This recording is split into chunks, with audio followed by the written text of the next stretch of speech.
Welcome back to Walking with Purpose. A friend of mine related what happened to him one unbearably hot and humid Sunday morning. He said the church parking lot was quickly filling up before the service. As I got out of my car, I noticed that as my fellow church members approached the front door, they huddled into groups, whispering among themselves. As I drew closer, I saw a man leaned up against the wall outside the church. He was almost lying down as if he were asleep. He wore worn and torn clothes which were almost in shreds and had a hat pulled down, almost covering his sweating face. His shoes looked to be 30 years old, were too small for his feet, and showed his toes sticking out of the several holes.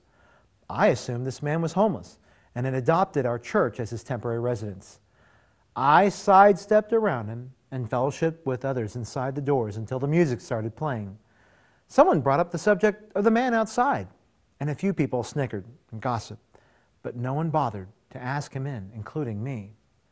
A few moments later, as we took our seats and waited for our pastor to take his place up front, the doors to the church opened. In came the homeless man, walking down the aisle with his head down. People gasped, whispered, and made faces.